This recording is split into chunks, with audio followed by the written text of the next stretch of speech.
Banyak sangat perkara yang di luar pengetahuan. Kadang-kadang dirasakan terlalu aneh hinggakan sukar mahu dipercayai oleh pun sesiapa. Tetapi Tok Ji Jamadi ini sekadar mengangguk-anggukkan kepala saja apabila diberitahu oleh Hajah Kinah mengenai jirannya Mahatun. Memang Mahatun juga tahu mengenai rumpun serai yang ditanam suaminya di belakang rumah, namun dia tak mengesyaki apa-apa. Mahatun sendiri tunjukkan kepada Hajah Kinah batu berlian yang bergugus yang diambil dari perdu rumput serai itu. Dia sendiri sanggup membeli batu berwarna biru dari Mahatun sekalipun dengan harga RM200 sebutir.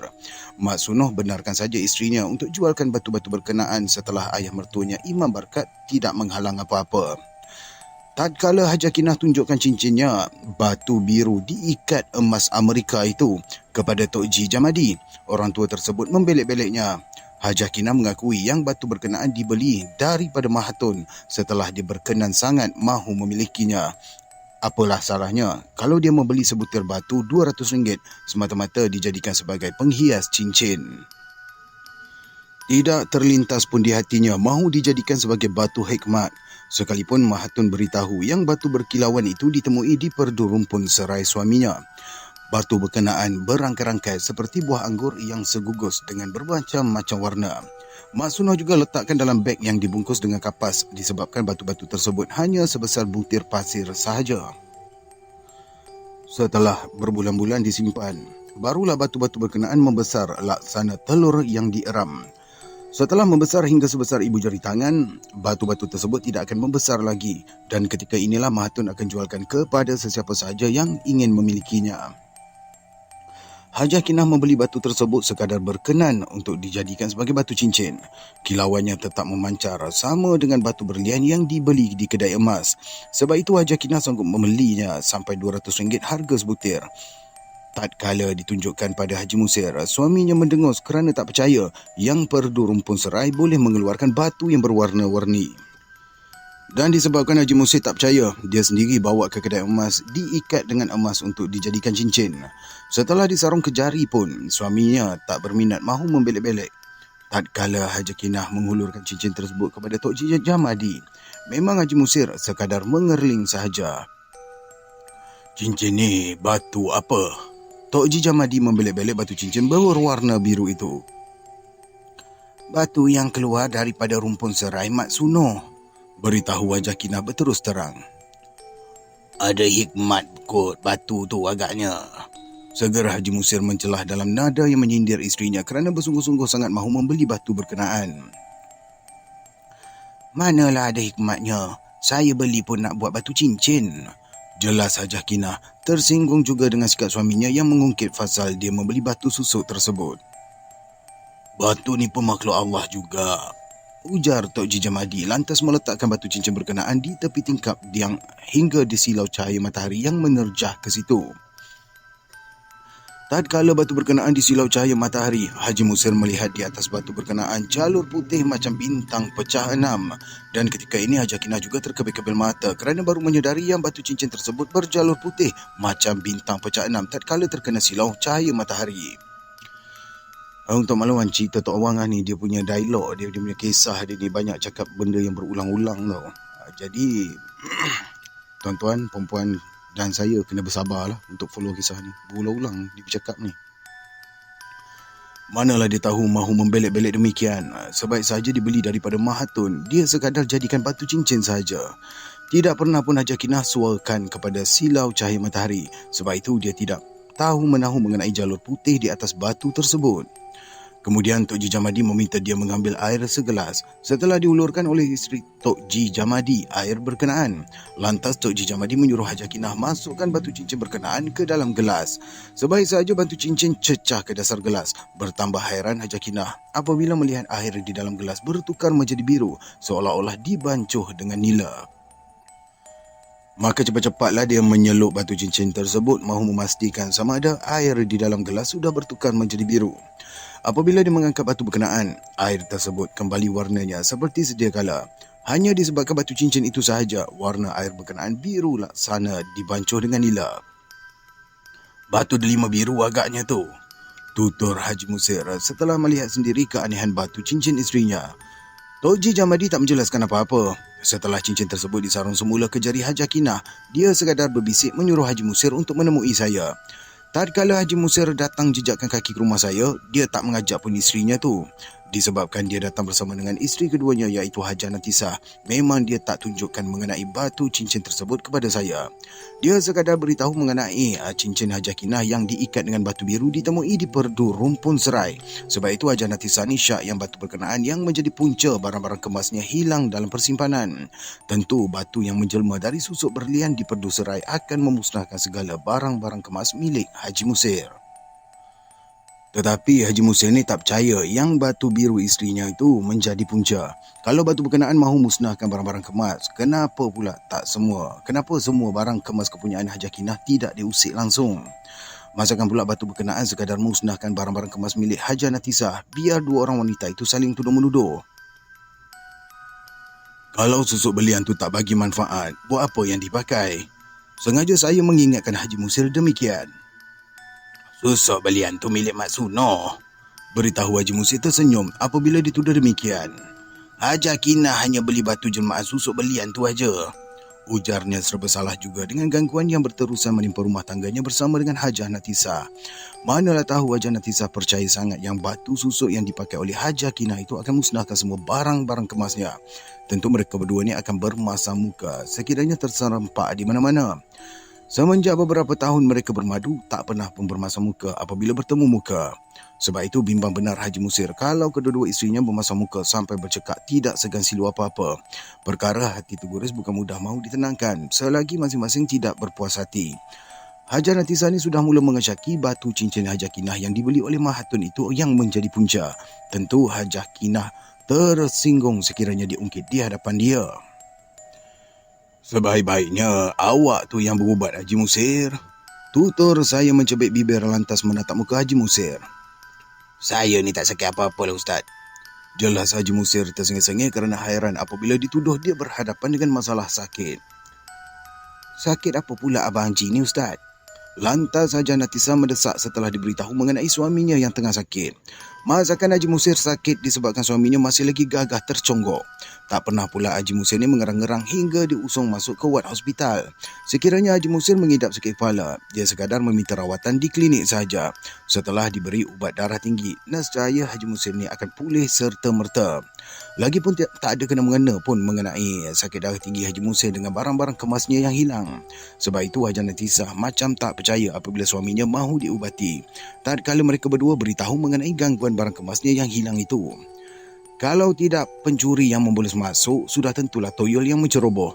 Bila-bila toyol boleh mencelus masuk asal sahaja elus angin boleh membolosi lubang sebesar jarum sekalipun.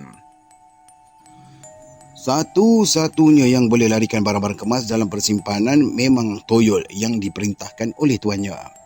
Apabila saya tanyakan kepada Haji Musir mengenai wak daing, dia memang terkejut. Disebabkan saya jelaskan kepadanya seolah-olah kenal sangat saya dengan arwah ayah angkatnya itu. Tersengih-sengih Haji Musir tatkala saya mengungkit mengenai susuk berlian yang ditusukkan wak daing ke dahi di antara dua matanya. Perlahan-lahan Haji Musir mengangguk apabila menyedari saya seolah-olah melihat sendiri wak daing tusukkan jarum susuk berlian itu. Kemudian wak daing susukkan lagi 2 jarum emas di pipi kiri dan kanan, 2 lagi di belakang telinga dan 1 lagi di bawah bibir. Jadi 5 susuk emas, 1 susuk berlian. Tercengang Haja Natisah apabila suaminya mengakui dengan tidak dapat berdalih apa-apa. Dengan usaha ni kita kena betul terang, ujar Kadir Misai sebaik saja masuk ke rumah setelah diberitahu mengenai susuk yang dipakai oleh Haji Musir. Kebetulan pula dia mengunjungi saya tatkala Haji Musir bersama isterinya terconggok di tengah rumah. Nak sembunyi pun Ustaz ni tahu juga nanti, dia menambah dengan tersengih-sengih mengerling Haji Musir. Saya ni hanya ikut aja kemahuan wak daing tu. Haji Musir menuturkan perlahan apabila kenakan ayah angkatnya mendesak dia supaya ditusukkan jarum sebesar hujung lidi. Tapi masa muda-muda memanglah macam tu, sahut Kadir Misai ketawa kecil kerana tahu sangat dia kegairahan di masa silam. Apa sangatlah Haji Musir yang tusukkanlah susuk berlian kalau nak dibandingkan dengan dirinya yang sanggup menggali kubur anak gadis sunti semata-mata mahu mendapatkan minyak dagu. Tentu Haji Musir tak sanggup merangkak di tengah malam yang diselaputi kegelapan tatkala menyusur belukar kubur. Dia sudah tentukan gadis sunti mati di dalam kampung supaya mudah menggalinya. mayat gadis sunti yang baru dikebumikan akan diheret naik ke tebing. Dia akan layurkan dagu mayat berkenaan sampaikan airnya menitik ke dalam tempurung yang ditadahkan. Setelah air dagu mayat cukup ditadah, Kadir Misai akan tanamkan semula baik-baik sampai kubur itu tidak berbekas digali orang. Air dagu mayat gadis sunti itu akan ditapakan hingga 44 malam di atas busuk jantan dengan dititikkan darah ibu jari tangannya setitis. Tahu sangatlah Kadir Misai, asal siapa saja gadis sunti disapukan minyak tersebut, nescaya mereka ni akan menyerah tidak bertangguh. Tetapi kejadian tatkala dia lama menetap di Siam, mahu diluputkan sahaja dari jiwanya. Semenjak dia balik ke kampung halaman di Lancang, memang ayahnya iaitu Pawang Munap sudah membentak marah.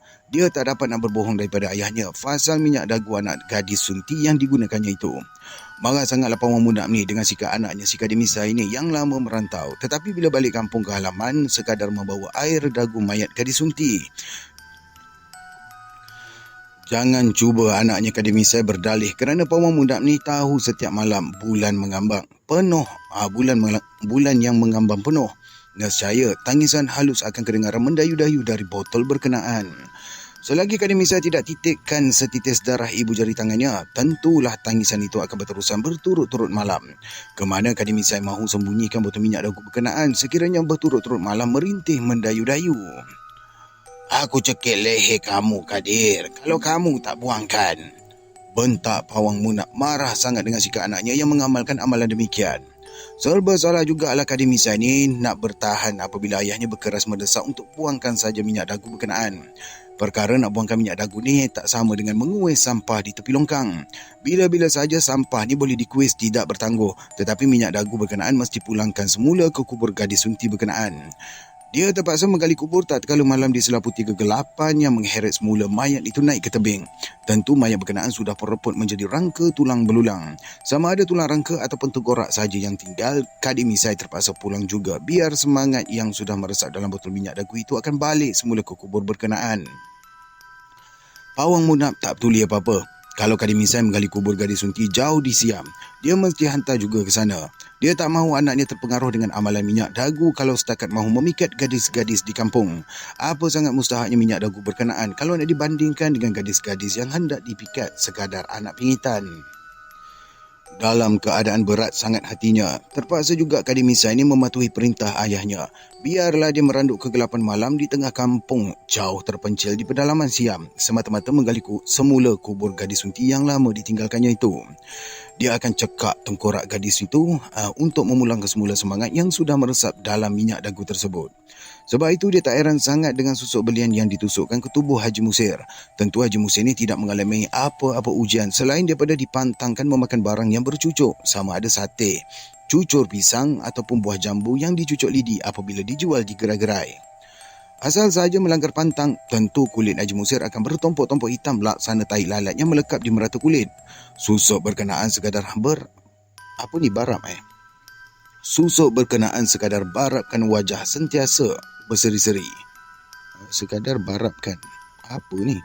Siapa tahu barap tu? Barapapapa. Apalagi tatkala matahari naik segala, tentu wajah juga bercahaya bagaikan batu berlian di kilau memancar-mancar. Tetapi Haji Musir tak pernah mengalami dijerkah mayat gadis sunti sebaik sahaja kuburnya dipokah habis. Kalau tidak cekal hati, memang Kadir Misai ni tak bertangguh melompat naik sebaik sahaja mayat gadis berkenaan bingkas duduk di sisinya. Sebaik sahaja mayat gadis itu duduk mahu memeluknya, cepat-cepat Kadir Misai simbah dengan air yang dibekalkan oleh gurunya. Menjerit mayat gadis berkenaan disimbah air dengan Kadir Misai yang membacakan jampinya. Hai gamak engkau, ni tak payahlah dia punya mantra dia. Mantranya saya akan skip ya. Tatkala mayat terketar-ketar dengan dua tangannya mengusap ke kepala, lantas Kadir Misai mengetuk jari telunjuk ke dahi mayat tersebut. Sekaligus mayat gadis sunti itu rebah semula tidak bergerak. Dan ketika inilah Kadir Misai akan mengheretnya naik semula ke tebing kubur. Segera dia memasangkan api lilin melayur ke bawah dagu mayat tersebut biar minyaknya mengalir ditadah dengan tempurung. Masakan Haji Musir sanggup bertahan sekiranya mayat di dalam liang lahat bingkas bangun semasa digali. Apalagi sekiranya mayat berkenaan menerkam tidak bertangguh. Dia percaya yang Haji Musir tidak sanggup menunggu untuk membacakan jampi mantra yang diperturunkan oleh gurunya. Tetapi air dagu mayat gadis sunti ini tak sama dengan batu susuk yang keluar daripada rumpun serai. Bukan semua rumpun serai boleh keluarkan batu berwarna-warni hingga boleh dijual sebanyak RM200 sebutir. Kadang-kadang rumpun serai akan mengeluarkan bunga juga, tapi tak menjelma batu berwarna-warni berkenaan. Sesiapa sahaja menanam serai bunga tidak perlu diuji sampai berhadapan dengan mayat gadis sunti yang bangkit dari kubur. Gadis Misai satu-satunya yang sudah mengalami kejadian demikian. Tatkala gadis sunti itu bangkit dari kubur, Gadis Misai melihat matanya masih lagi tertutup rapat dengan kain kafan yang diselaputi tanah. Apabila disimbah dengan air jampi yang dibekalkan oleh gurunya iaitu Tok Bujam, mayat gadis sunti itu akan tergamam. Lantas saja mayat berkenaan akan menjerit kesakitan hingga akan terketar-ketar takut apabila membuka pelupuk mata menatap muka Gadis Misai. Tentu Mak Sunoh yang menanam serai itu dibekalkan oleh ayah mertuanya iaitu Imam Barkab tidak pernah mengalami ujian demikian. Setakat serai berkenaan yang berbau wangi tatkala tengah malam tak meremang pun bulu roma kalau nak dibandingkan duduk tercangkung dalam kubang kubur dengan mayat terbaring yang tiba-tiba bangkit. Gadis Misai ni banyak pengalaman dia. Ujar saya memberitahu Haji Musir mengenai Gadis Misai yang baru sahaja menjengah datang. Pak Gadis percaya ke dengan susuk? Haji Musir tersengih-sengih mengerling Gadis Misai yang mengusap-ngusap lengan sambil memicit-micit perlahan. Susuk tak seberapa pun kalau nak dibandingkan dengan minyak dagu. Jelas Gadis Misai menyebabkan Haji Musir tercengang keheranan. Minyak dagu tu macam mana pula? Haji Musir bagaikan tak percaya dengan penjelasan Gadis Misai itu. Kerja menganiaya orang. Kesal benar Gadis Misai apabila kenakan dia mengamalkan minyak dagu semasa lama merantau di Siam. Tok Bujam yang turunkan kepadanya yang menggunakan minyak dagu. Apa ni? Tok Bujam yang turunkan kepadanya gunakan minyak dagu sekiranya diberi malu oleh mana-mana perempuan tatkala merantau jauh dari kampung halaman.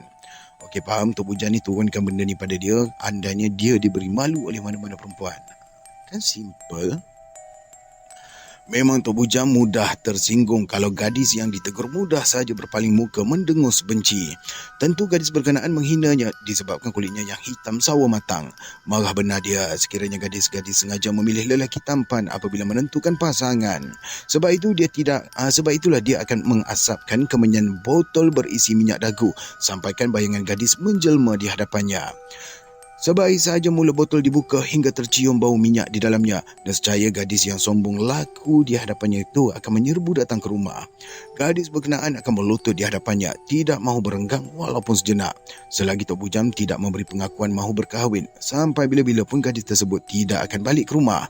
Cubalah mana-mana gadis pun tunjukkan sombong laku di hadapan Tok Bujam. Sebab itu dia desak juga Gadis Misai untuk mengamalkan juga minyak dagu biar anak angkatnya itu tidak diperhina gadis-gadis comel yang terserempak di jalan. Biarlah gadis berkenaan mengekori Gadis Misai balik ke rumah setelah minyak dagu diperolehinya. Saya pakai susuk hanya nak suka-suka. Bukan ni ayat Haji Musir. Saya pakai susuk hanya nak suka-suka je. Lantas Haji Musir mengakui fasal dia tusukkan susuk ke mukanya.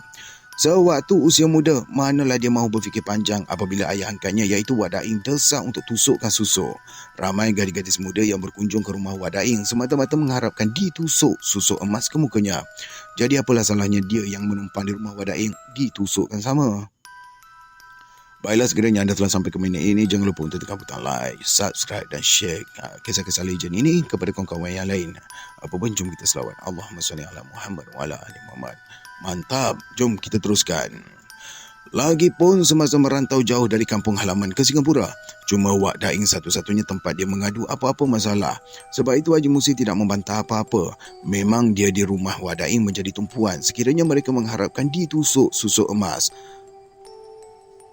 Tentu wajah mereka sentiasa segar laksana emas yang dijadikan perhiasan selagi susuk berkenaan kekal di dalam tubuh. Apabila umur kamu lebih 50, susuk ini mesti dibuang. Beritahu Wak Daing ingatkan sesiapa sahaja yang meminta bantuannya. Kenapa pula macam tu, Wak? Mereka yang datang menemuinya tidak berpuas hati. Susuk ni tak berupaya nak lawan umur kita. Wak Daing menjelaskan perlahan. Oh, nanti wajah kita lagi hodoh ya? Gadis yang menemuinya mendesak mahu tahu. Wak Daing menggeleng lemah. Memang umur yang sudah tua tidak akan kelihatan muda sekalipun menggunakan susuk. Tetapi Wadaing serba salah mahu beritahu mengenai emak saudaranya iaitu Siti Umin memang menggunakan susuk berlian. Di kampung halamannya, memang Siti Umin ini adalah perempuan yang mudah memikat mana-mana lelaki. Wajahnya taklah cantik sangat, tetapi ramai lelaki terpikat sebaik sahaja menatap Siti Umin. Apalagi tatkala Siti Umin menjadi janda selepas kematian suaminya.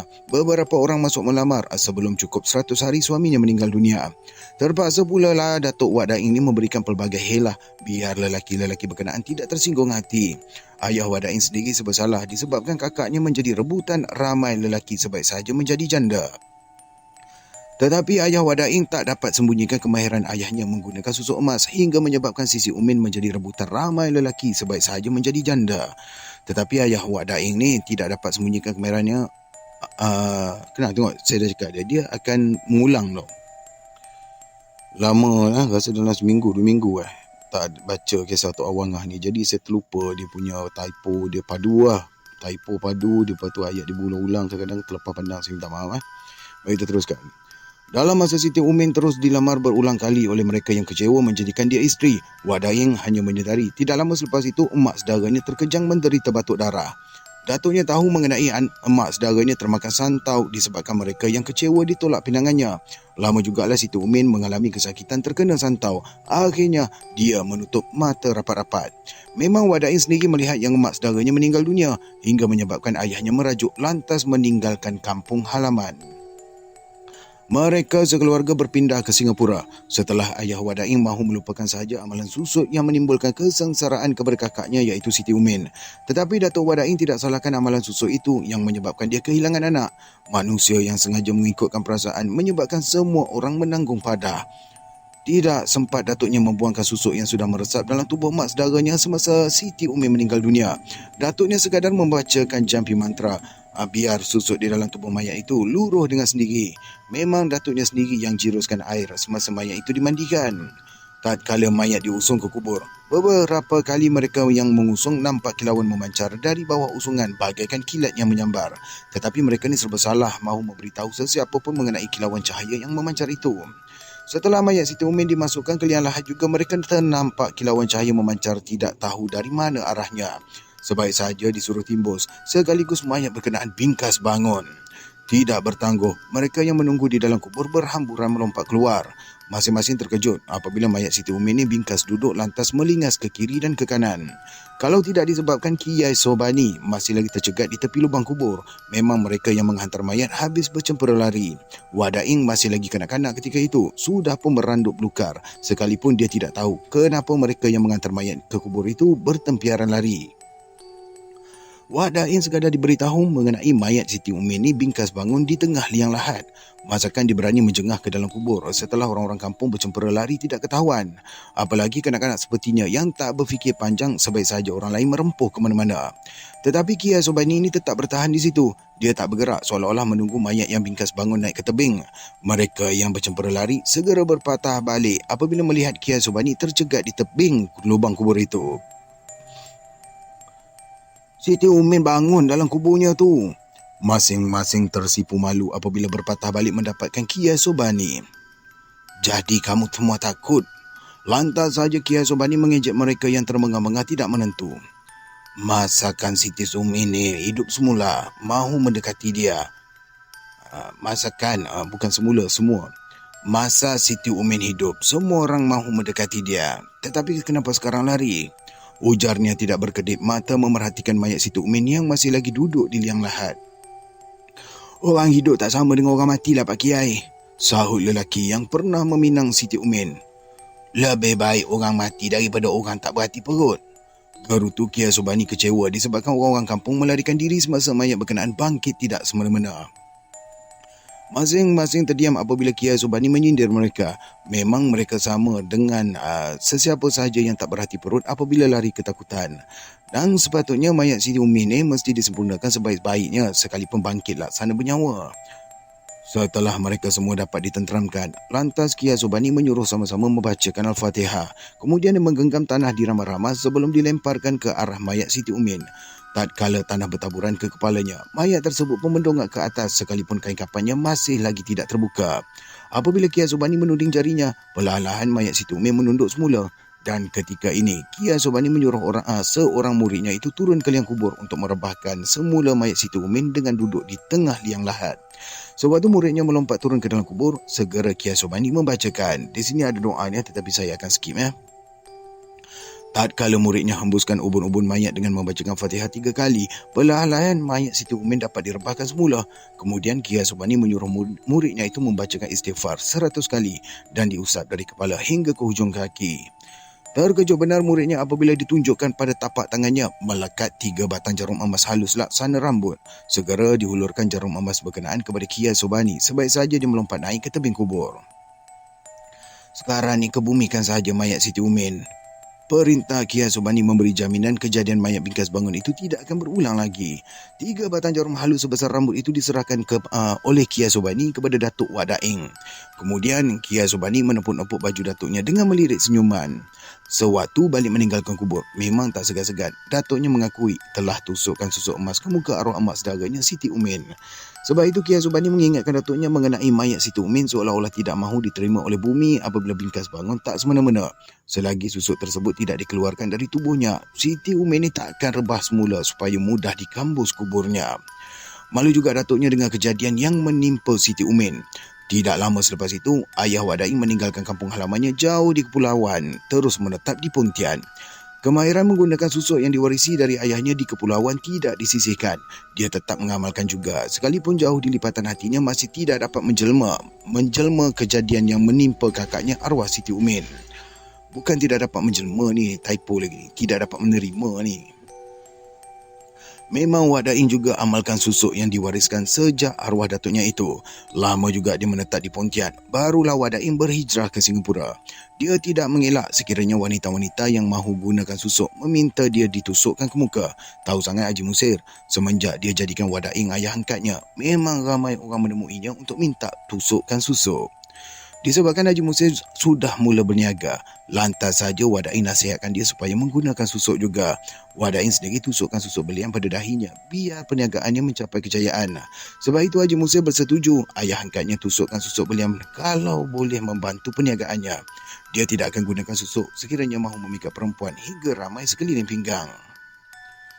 Apa sangatlah susuk belian semata-mata mahu melihat perempuan. Bila-bila perempuan mudah dipikat sekiranya perniagaan dia mencapai kejayaan. Yes, money is king. Bukan takat di Singapura sahaja Haji Musir buat perniagaannya, tetapi sampai ke Taiwan sahaja. Tentu Wak Daeng juga gembira. Dia berniaga hingga ke Taiwan setelah ditusukkan susuk berlian ke dahinya. Dalam masa dia berulang-alik dari Singapura ke Taiwan, inilah Wak Daeng meninggal dunia. Haji Musir sendiri tidak sempat menjengah tatkala ayah angkatnya menutup mata. Selepas balik dari Taiwan, baru dia diberitahu mengenai kematian Wak Daeng. Wak Daeng meninggal masa tu saya kat Taiwan lah Ustaz. Jelas Haji Musir setelah dia tidak dapat merahsiakan lagi mengenai susuk berlian yang ditusukkan ke dahi di antara dua matanya. Jadi dia tak buangkanlah susuk saya tu. Dia tersengih-sengih mengerling isterinya, Hajah Natisah. Memang Wak Daeng juga ingatkan dia mengenai susuk tersebut mesti dikeluarkan juga apabila usianya 50. Tetapi belum sampai umurnya mencapai 50 tahun, Wak Daeng sudah meninggal dunia terlebih dahulu. Siapa lagi boleh diharapkan membuang susuk berkenaan setelah Wak Daeng meninggal? Sebab itulah Haji Musir sengaja pendamkan sahaja rahsia tersebut jauh di lipatan hatinya. Apabila kenangkan kejadian yang menimpa Siti Umin, memang kecut juga perut Haji Musir. Tentu jiran-jiran semua terkejut apabila mayat dimasukkan ke liang lahat bingkas bangun tak semena-mena. Lainlah kalau mereka yang menghantar mayat ke kubur sama macam Kiai Sobani, bila-bila dia mampu mengawal keadaan. Bagaimana kalau semua bercempera lari meranduk belukar sebaik sahaja mayat terwujud tiba-tiba bangkit di tengah liang lahat? Dia tidak mahu nasib malang Siti Umin yang diberitahu oleh Wak Daeng akan menimpa dirinya pula. Disebabkan sibuk sangat dengan perniagaannya, sampaikan Haji Musir terlupa mengenai susuk berlian yang digunakannya. Hinggalah isteri tuanya Hajah Kimah membeli batu yang menjelma di perdu rumput serai kepunyaan Mahatun. Barulah Haji Musir berasa bimbang. Semenjak kerusuhan mengganggu perasaannya, Haji Musir ini semakin bimbang disebabkan dia sudah melanggar pantang larang Wak Daeng semasa tempoh susuk ditusukkan belum pun berakhir. Wak Daeng sudah ingatkan dia supaya tidak memakan apa sahaja yang dicucuk selama 100 hari. Tetapi Haji Musir ini tak dapat menahan keinginannya mahu menikmati sate daging yang dicucuk lidi. Setelah memakan beberapa cucuk sate, baru Haji Musin menyedari yang dia sudah melanggar pantang. Dia tidak beritahu apa-apa kepada Wak Daeng kerana bimbang orang tua itu akan memarahinya. Kenapa dia tak boleh nak bersabar menunggu selama 100 hari? Apalah sangat mahu gelojong menikmati sate hingga kan tak boleh menunggu sampai habis pantang. Tetapi dia tak boleh berbohong pada Wak Daeng. Tatkala kulit mukanya berbintat-bintat hitam ditumbuhi tai lalat, lantas sahaja Wak Daeng menuduhnya melanggar pantang larang. Terkebil-kebil mata Haji Musir kerana Wak Daeng tahu punca kulit mukanya berbintat-bintat hitam setelah melanggar pantang larang itu. Terpaksa pula Wak Daeng menyuruhnya mencari 7 jenis limau disapu ke mukanya dengan dicampur tepung beras yang digiling. 7 jenis bunga dicampur pula sebelum dipupuk ke muka Haji Musir. 3 malam berturut-turut Wak Daeng diubati mukanya. Barulah bintat-bintat hitam yang tumbuh di merata kulit muka Haji Musir itu beransur-ansur hilang. Saya memang nak buang susuk ni lah Ustaz. Terharu juga Haji Musir mahu mendesak saya buangkan susuk berlian yang sekian lama ditusukkan ke mukanya. Saya tak tahu nak buangkan. Lantas saja saya mengakui tidak tahu apa-apa mengenai susuk demikian. Tapi Pak Kadir ni dia tahu macam mana nak buang. Beritahu saya memandang ke arah Kadir Misai. InsyaAllah, tapi kena berpantang juga, sahut Kadir Misai terangguk-angguk. Apa pantangnya Pak Kadir? Segera Haji Natisah mencelah kerana bimbang dia juga akan menanggung pada yang sama. Sama macam pantang yang ditetapkan oleh Wak Daeng, ujar Kadir Misai tersengih-sengih. Lain yang sakit, lain pula yang diubat. Haji Natisah mencebik bibir apabila kenangan dia menemui saya disebabkan barang-barang kemasnya sudah beberapa kali hilang dalam persimpanan. Memang dia mengesyaki gangguan toyol yang membolos masuk ke dalam bilik tidur. Setelah suaminya Haji Musir menemui Tok Ji Jamadi di Batu Pahat, tiba-tiba saja orang tua itu menyuruh menemui saya. Tatkala mereka berdua suami isteri menjengah datang, lantas saja suaminya Haji Musir mengaku yang dia memakai susuk berlian dan susuk emas. Memang Haji Natisah tak percaya apabila diberitahu mengenai barang-barang kemasnya hilang disebabkan susuk yang dipakai oleh Haji Musir. Susuk berlian yang ditusukkan ke tubuh Haji Musir sudah cukup memusnahkan barang-barang kemas berkenaan. Kadir Misai dapat melihat seolah-olah tubuh Haji Musir ini menjadi laksana besi berani yang mudah menarik mana sahaja emas yang bernilai. Awak kena siapkan 7 helai daun pucuk bulat kelapa, ya? Kadir Misai mengingatkan Haji Musir. Haji Musir tak membantah. Dia sanggup cari apa sahaja ramuan asalkan sahaja susuk yang sudah ditusukkan tubuhnya itu dapat dikeluarkan semula.